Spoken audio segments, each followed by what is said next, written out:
What is the metaverse, and should I be buying some virtual real estate today? Facebook and Microsoft already have started to stake their claim on the metaverse. Mark Zuckerberg, the CEO of Facebook, actually changed the name of Facebook to Meta. Fortune.com predicts that the wonderful metaverse could be a multi-trillion-dollar opportunity. Business Insider equates this to buying Fifth Avenue back in the 1800s. And for those of you who don't know, Fifth Avenue is a really expensive retail spot over in Manhattan, New York. People are buying up this stuff for $4.3 million, and that's not the only one. People have been buying this stuff for millions of dollars for quite some time now. So what does this mean for all of us living in the real world?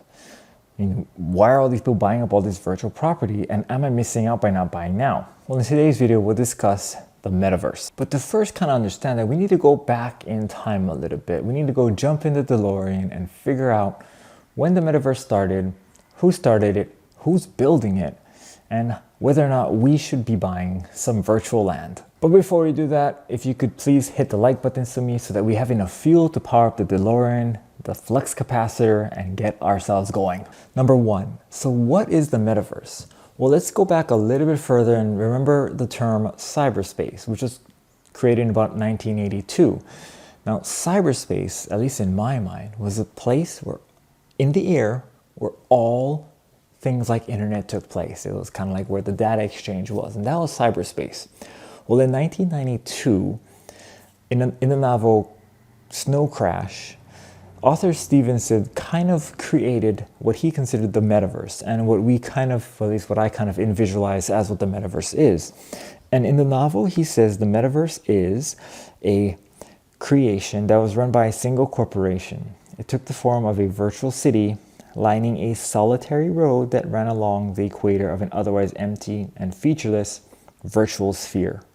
The road was 100 meters wide and more than 65,000 kilometers long, and it was filled with ads and fun things to do. Well-off users had their own personal VR displays to access the metaverse, while underprivileged users gained access via public terminals in a grainy black and white futuresque.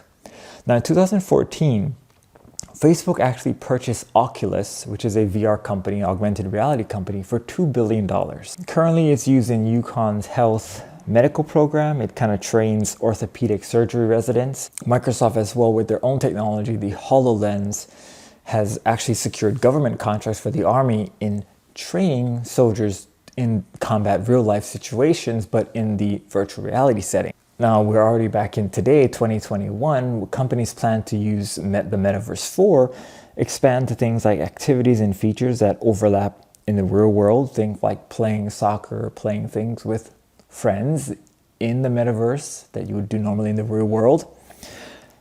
Non-competitive social interactions instead of goal-oriented games. So think maybe instead of trying to do something or trying to build something like in Fortnite or in The Sims, you're actually going and doing things in a perpetual motion where you're not trying to achieve a goal, you're just trying to have fun. You want to support virtual environments for users. So maybe you can create your own metaverse, so you can actually create things within the metaverse that you can purchase. A lot of people are talking about buying like virtual handbags, virtual shoes to kind of deck out their virtual counterpart or their avatar. They want to create a virtual economy. Think a place where you can, or think about like a museum where people can display and sell their digital art, their NFTs. They can show what stocks they have. They can trade the stocks that they have, things like that within the metaverse. And lastly, kind of anything else that would utilize the feature of VR glasses. Now, these aren't VR glasses, but VR glasses and reality augmentation. So maybe like if you have gloves on, you can try and pick up things that will not be there, but it'll feel like it's there. And all those things kind of will play a part in the creation or the utilization of the metaverse. Now, when I first started looking at the metaverse, I just thought, well, it's just another way to say internet. It's like a subclass of the internet. And that's not entirely wrong. About 90% of the term cyberspace and metaverse can be used interchangeably. The main difference between like the cyberspace and the metaverse is the way that we as end users interact with the technology. In the metaverse, it's a lot more about VR and augmented reality, while the old cyberspace was more about reading text, getting messages, watching videos. So that's the main reason about main difference as far as what the metaverse is. So if that's what the metaverse is, then how's the metaverse gonna look? Well, that depends on who actually takes full lead at building it. Now let's take a look at who's actually building this metaverse. The metaverse main players are Epic Games. They're the creators of Fortnite, Microsoft, Facebook or Meta, Nvidia, Unity, Roblox, and even Snap are the kind of builders of the infrastructure for the metaverse. The problem is, though, that all of these different companies have a very different vision of what the metaverse should be. Let's take Facebook, for example. Facebook or Meta, their vision, I guess you could call it, of the metaverse is kind of where you can enjoy social experiences with other friends who are on Meta with you. And we're gonna cut here to kind of what they show as a girl who invites a friend over to experience a concert with her. Now, I don't know what kind of technology you folks have at home, but my phone, my computer can't do anything remotely close to creating a holographic image of somebody and bringing that holographic image into my home and then bringing both of us over to some concert. So the technology, Facebook says, is 5 to 20 years away, but even that seems pretty optimistic, at least for me. Now, Microsoft has a far more business-esque orientation for this. They've created what's called the nth floor, and that's kind of where employees can gather together virtually, drink coffee, have meetings, all in this virtual reality. And it's kind of like an augmented Teams or Microsoft Teams or Zoom call where each little room, which you can actually walk to or navigate to, will have a particular purpose. Training, maybe like the watering hole or the break room,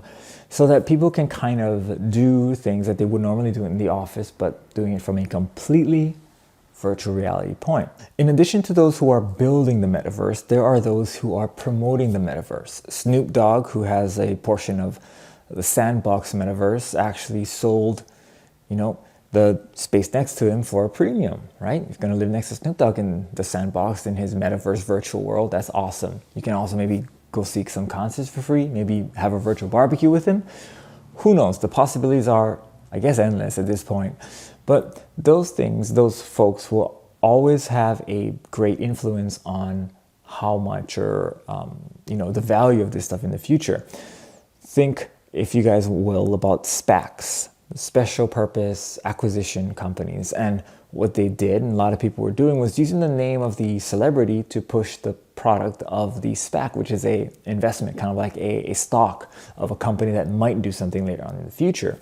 That's kind of what this is. Whether it pans out to be something great or flops like a lot of those did, that's really up to the future to decide. So number 3, how is this all gonna work? I mean, quite honestly, I don't know how this is gonna work, but let's see what people have been talking about to see how this metaverse is actually going to work. The metaverse, as conceptualized as cyberspace, is now bringing everything up here, the cyberspace world, into our reality, or at least bringing us there so that we can see, touch, feel, and experience things as we would in the real world, but in the virtual world. So I like to think, remember how Tony Stark in the Iron Man movies, he's got that virtual headset where he can kind of touch things and see things. When he's in the suit especially, he's kind of there with them and he can see things pop up and he can move things around.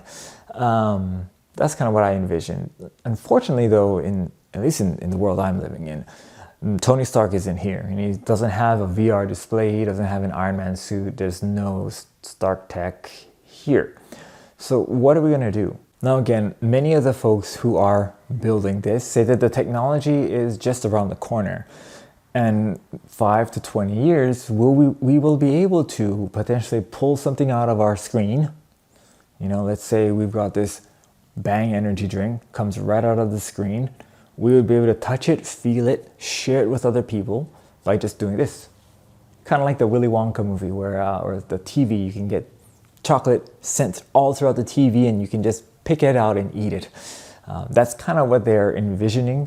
I don't know how like where that's going to end up 5 to 20 years, but that's their goal. Another issue plaguing the usage and how this is going to actually work is that all the folks who are designing the metaverse and this entire concept as it is kind of hinges on the ability for the end user, for myself, to take my virtual person and move them platform to platform. So instead of having a, let's call it a Facebook account, I would have a Metaverse account, and my Metaverse account would be me through all the different metaverses that there are. There are thousands, there could be millions of different metaverses.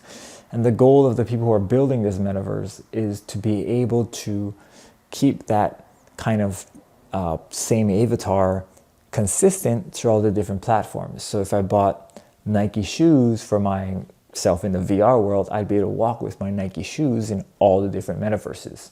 And that's going to be quite problematic. It's going to cause centralization instead of decentralization, which is kind of what I feel like the metaverse was, in my head at least, going to be about.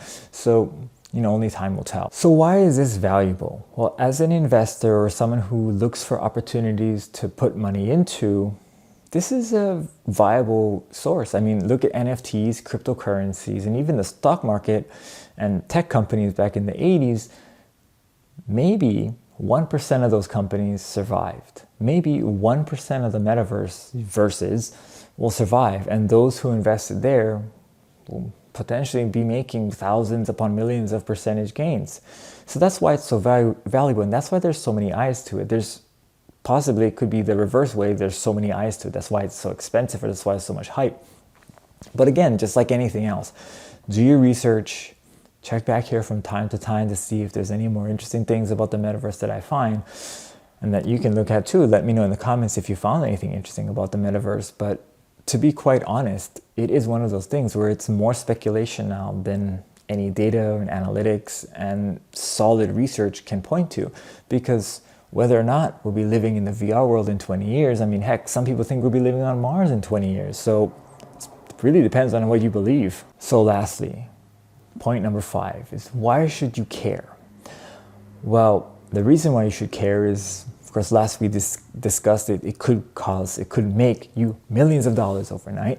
But the other thing is, it could cost you millions of dollars. All the people who are investing now have millions of dollars to lose, meaning this is their purpose. Their purpose is to be a skeptical investor and invest in new things that may or may not fail, may or may not succeed. Most people I know don't have just $1 million they could throw into something for fun. If they did that, they might not have $1 million anymore. So the most important thing and why you should care is that make sure before you invest in anything, if someone says they're going to sell you a piece of virtual land for $1 million or for $3, that you know what you're buying. There was something in 2005 where a young university student actually sold a 10 by 10 pixel for $100 called the $1 Million Homepage. In 2005, Alex Chu, a student from Wiltshire, England, needed to raise money to go to university. The homepage, which he called the $1,000,000homepage.com, consists of 1 million pixels arranged in a 1,000 by 1,000 pixel grid. The image-based links on it were sold for $1 per pixel in a 10 by 10 block, so $100 per block. The purchasers of these pixel blocks provided tiny images to be displayed on them, a URL to which the images were linked to, and a slogan to be displayed when hovering a cursor over the link. Now, the aim of the website was to sell all the pixels in the image. He did, and it's still here today. It's still available. Now, I'm not sure about you, but I, for one, do not want to visit a web page that's just going to be advertisements of tiny itty-bitty blocks. It's kind of like watching or turning on the TV and getting hit with all the commercials that are playing around the world at one time. It's too much overload. Why would I intentionally go to something like that? Well, Alex Chu, the student, sold that. He made $1 million doing it. And that caused a lot of copycats to do that, caused a lot of, people to call him a genius, others to call him a con artist. And the metaverse might just be that. It might just be like the $1 Million homepage. It might just be a fad. And what you need to worry, or what you need to look at, is that whenever anyone comes to you selling anything in the metaverse, make sure you do your due diligence. Make sure you do your, research, so that you don't have, you're not buying something that you're not fully aware of. How are you going to use this? What are you going to do with it? Why are you even thinking about buying this? So that's kind of my precautionary tale to you, that heck, this happened before. While it was a great hit, made Alex Tu a lot of money, I'm not sure if those people who made that $100 investment actually got anything out of it. Yeah, you can say it's $100, but that $100 could go to buying, some stocks on Weibo, where you can get up to 2 free stocks by depositing that $100 for no obligation. I'm not going to come back for you for those stocks, or that money's all yours. You can do whatever you want with it once you put it into the Weibo platform. And if you wanted to, you could up that, and you can get even more money by using my BlockFi link and getting $250 of free Bitcoin by signing up. And there's all these other ways to get, free stuff out there.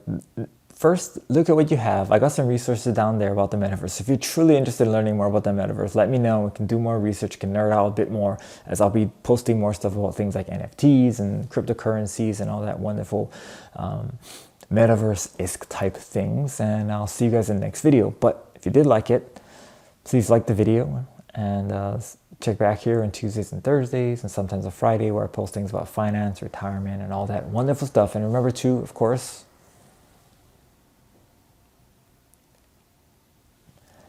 and I'll see you in the next video.